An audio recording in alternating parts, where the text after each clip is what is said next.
When I first started gardening, I was going through far too many secateurs, and it's because I wasn't looking after them. So I just want to show you how I look after them now. This one's so old that I actually am having trouble pulling it apart, but I can still sharpen it and I still look after it. And I will keep using it until it completely is not working. But considering where it was when I was about to throw it away, and I'm using it like a year later and it's still fine, it's just well worth it and it saves lots of money. I got my new one ready to go when this one carks it.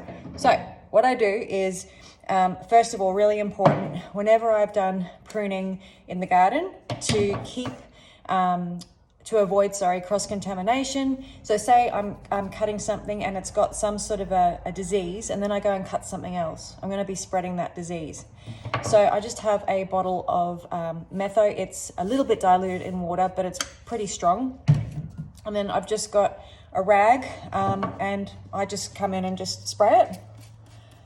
Doesn't have to be absolutely saturated, but I spray it and give it a wipe, take some of the dirt and crap off.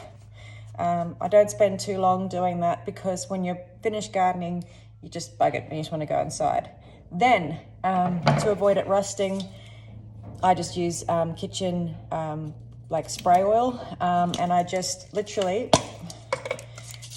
spray it. So the places that I focus on is obviously the springs, and also the locking sort of section, so that moves nicely. So it doesn't have to be a big spray. And then again, I just give it a wipe. Now I want to show you something else that was bugging me a lot. And it's so freaking simple, and yet again, me being blonde, I just didn't think of it, and I was throwing secateurs out. So these little locking things here that keep the secateurs closed. What was happening all the time is, as I am pruning, my thumb would sort of hit it, and then I'd have to manually like open it every time I was chopping. And the amount I chop on 5 acres, I'm chopping a lot. All you need to do is, in my little garden toolkit, is I just keep a Phillips head and I just literally tighten it up so that it is nice and secure. And that way it's not going to like flop around every time I'm pruning. It stays nice and tight, and then only when I want to lock it does it stay locked. The last thing I want to show you is how I sharpen my secateurs. And for ages I thought this was some special bloody talent, and it's not. So I've just got a diamond sharpening tool. Now, normally what I would do is pull this apart all together so I can get and sharpen like the whole lot. But as I said, because this one's so old, I couldn't be bothered, I'm just going to give it a bit of a sharpen sort of along the main edge, and it's actually really sharp now. But I just want to show you how easy it is to sharpen it. So you can see, if I go sort of up close, you've got like the black, and then you've got the bit that I'm frequently sharpening, that lighter silver part. And what we're going to do is, on each side, we're going to sharpen that bit, and then we're going to turn it over, and we're going to sharpen that bit. Again, you can clearly see there's like a black part and then a light gray part, and that's where I've been sharpening it. So all we're going to do is, in really, really small like circle motions, we're just going to, hope you can see that, really small little circles. And you'll kind of know you're doing the right thing because you'll see tiny, tiny, tiny bits of like metal filings coming off. There it is on my finger. I'm just going to keep doing that.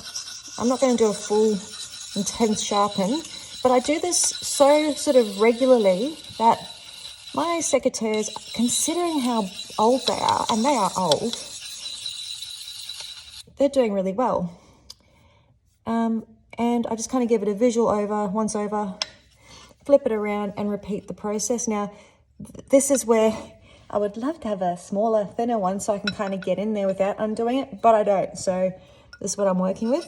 And again, you've just kind of got to get it on the right angle. And you'll know you've got it on the right angle because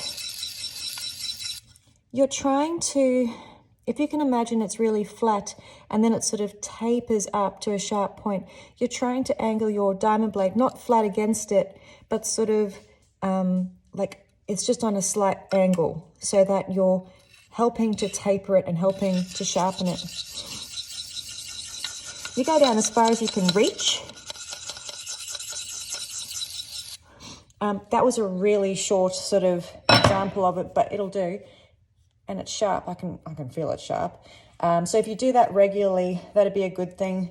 It depends how often you use it. Maybe once a week for me. Sometimes I have to do it every couple of days because I'm printing that much. But I do recommend Metho every time that you use your secateur, and to avoid rust. Doesn't have to be every day, but maybe every couple of days, or just a light spray every time you use the Metho. That way you can avoid it sticking and rusting up. So I hope that was helpful.